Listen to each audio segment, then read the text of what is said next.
Good day mga ka-Markshot at ka-Crafter. So ang ituturo ko today is paggawa ng mug. So nauuso ngayon yung AI Gemini. So medyo malabo at hindi naman ka-match yung lumalabas doon. Kaya ituturo ko sa inyo kung paano yun i-fix using Photoshop. So ito nga guys yung ginawa kong sample sa pamangkin ko. Kita nyo, hindi na bago yung pixel niya. Malinaw pa rin at same pa rin ang face. At ito pa. So kahit generate ko siya sa AI Gemini, yung base niya detailed pa rin at hindi na bago. Andun pa kayo nanal ng pamangkin ko sa ilalim ng mata, kita nyo. So hindi talaga na bago at in pa rin yung mukha niya. Then ito pa yung iba kong layout na ginawa. So ito tapos na to, ipiprint na lang. Ayan. Ipiprint na lang to. By the way guys, ipapakita ko muna sa inyo kung paano yung process nung pagpiprint nung mug.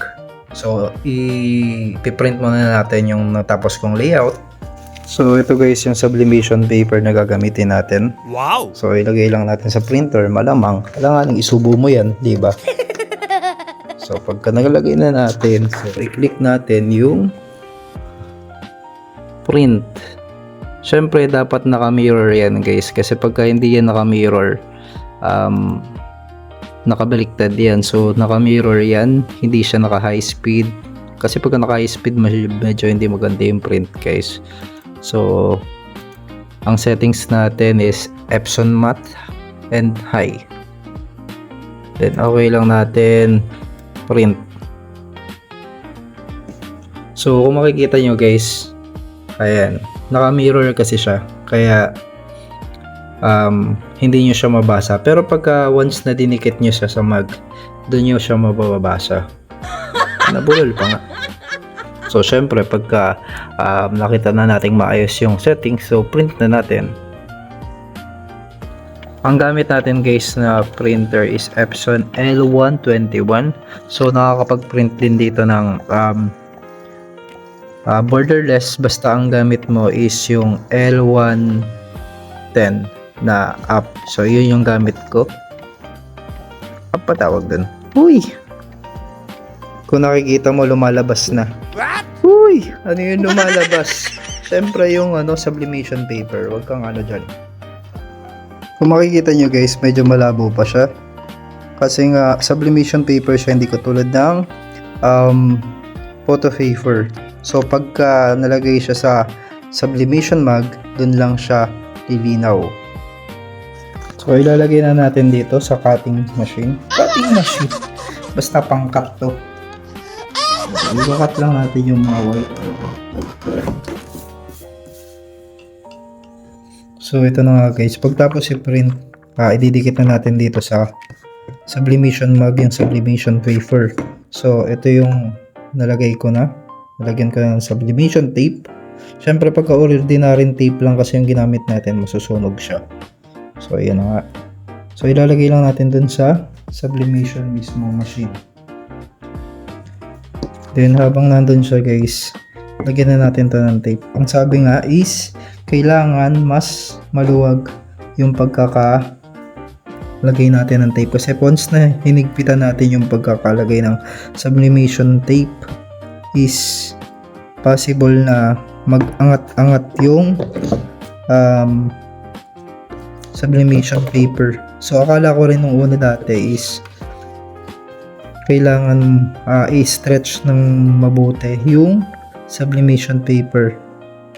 Kailangan pala yung saktuhan lang talaga. By the way guys, hindi lang yung sublimation yung mga ino-offer ng Mark Clemente Studio, kundi iba-iba ding souvenir. Ito yung ibang sample. So ito yung party hat. Yan, party hat guys. Then ito naman is yung ating mugshot souvenir. Kadalasan sa mga birthday or binyag sa mga ninong. Yan, para banyo na pagkatapos ng binyag, tagay-tagay na. Yan.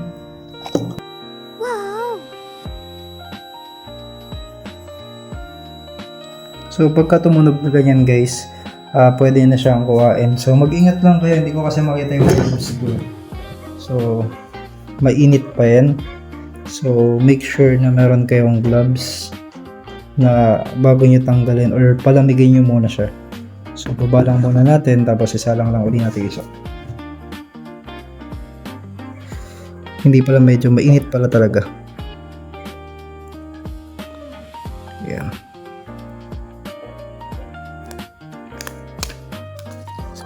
So tanggalin natin. So 1, 2, 3.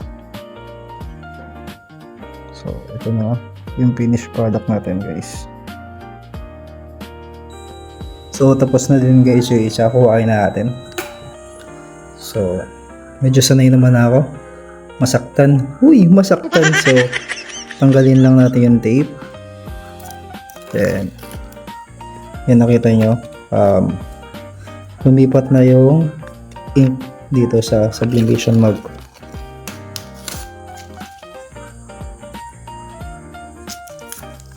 So mas makapal siya doon. So andito sa likod, guys, yung pangalan niya. Yan, Kaisel. And then ito yung mug. Yan, diba? Detailed na detailed. So ilalagay ko na lang, guys, yung link sa comment section kasi nga, diba, 10 minutes lang tong sa TikTok. So ilalagay ko na lang yung link kung paano maging ganito ka sharp at hindi mabago yung muka nung subject natin pagka generate sa AI.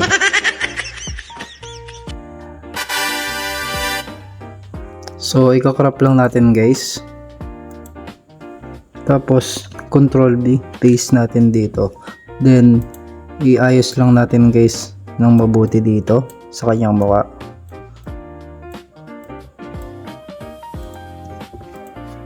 Kung makikita nyo, hindi pantay yung kulay. So ima-match natin yan. Edit, auto blend natin. Then kita nyo naman, hindi siya match. Then okay lang natin yung para ma-blend.